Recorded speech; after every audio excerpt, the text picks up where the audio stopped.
Snowmobiling down a mountain in Modern Warfare 2, chasing a train on a motorbike in Black Ops, escaping New York by boat in Modern Warfare 3. Every so often, Call of Duty throws a vehicle section into its campaigns, and while they're usually pretty basic, they're often a lot of fun too. Occasionally, however, they can also be controller-smashingly frustrating, like Blood and Iron in Call of Duty World at War, a level so painful, I'd rather step barefoot on a rusty nail than ever revisit it once I'm done making this video. Before I talk about why Blood and Iron is such a soul-destroying experience, first a quick roundup of events leading into it. After regaining consciousness during the Battle of Stalingrad in 1942, Private Dmitry Petrenko joins forces with Sergeant Viktor Reznov, and together the pair hunt down and kill German General Heinrich Amsel before escaping via the Volga River. Years later, in 1945, Petrenko is captured by the enemy while battling to reach Berlin, but is saved when Reznov arrives out of the blue, and the pair then reunite to drive the Germans back.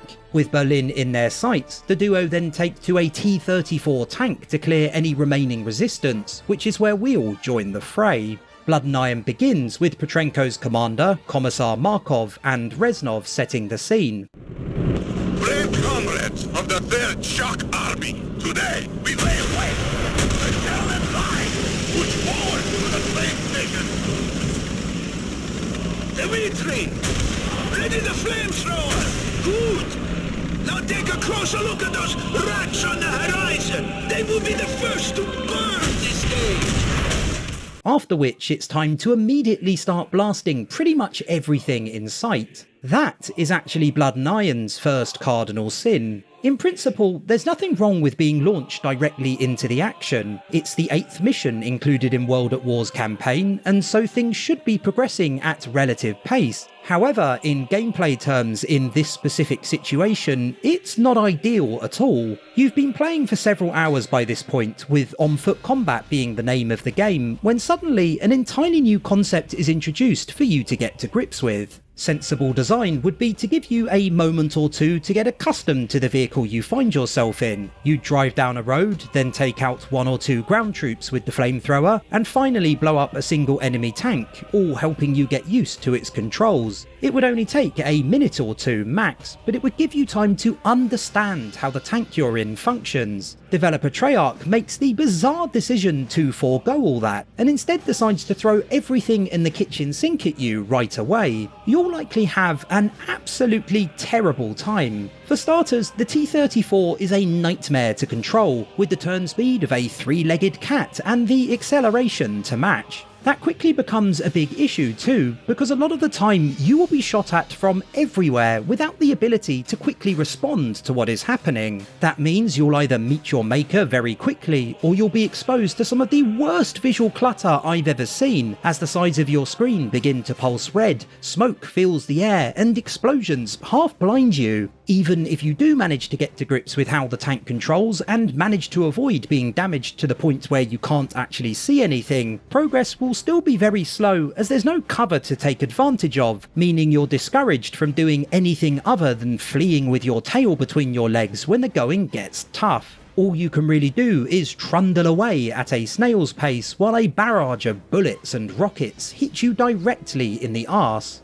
Blood and Iron can be visually impressive at times at least. The wide open battlefield and planes constantly flying overhead lends a real sense of scale, but unfortunately it's really hard to enjoy that spectacle when you're constantly being attacked from angles you never even knew existed. It sounds great too, with the music and the cacophony of war noises combining well to give the action real weight. The problem with the sound is that you can't hear any of the blooming dialogue. I usually did manage to hear Reznov barking orders to blow stuff up, which he does all the time, but most of the dialogue providing further context was unintelligible.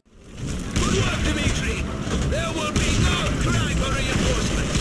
Enough talk. We must push forward to the flag station.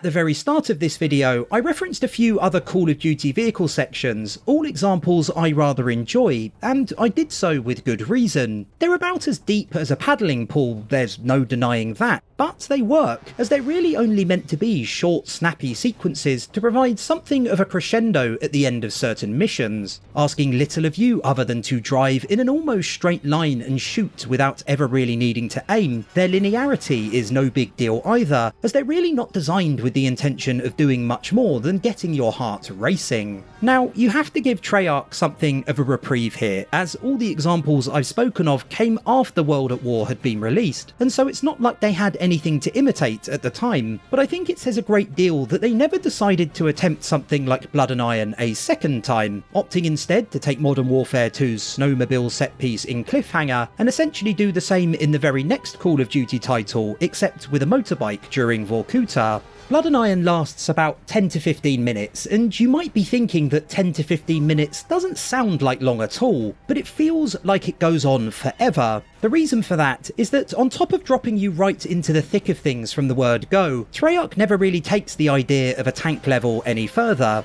You shoot an enemy tank, then you shoot a couple of enemy tanks, then you shoot loads of enemy tanks. You shoot some soldiers, then you shoot a few more soldiers, then you shoot a lot of soldiers. Also notice I say shoot, not burn here. The flamethrower designed to be used against ground troops really isn't very useful when it's so hard to get close to anyone without being exploded. There are bottlenecks built into the level where the pace slows for a second, and you might expect to then enter another large area where a new challenge is presented to you, but none ever are, except for there being greater numbers of aggressors. Adding more isn't necessarily a bad strategy for increasing difficulty either, but it needs to be handled with care. Here, because an increase in difficulty is so closely intertwined with an increase in frustration, and there is a lot of frustration to begin with, it doesn't really work.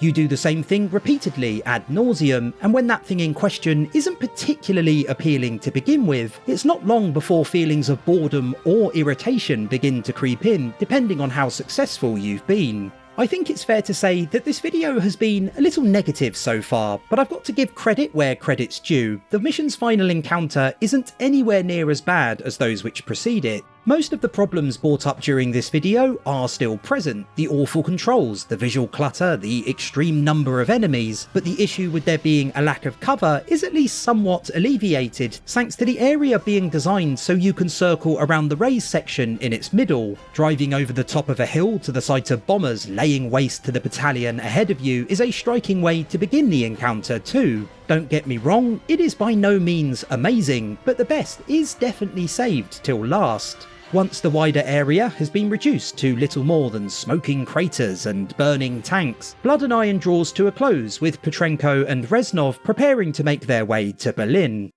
Dmitry Petrenko! I saw this man cheat death time after time at the siege of Stalingrad. As long as he lives, the heart of this army cannot be broken.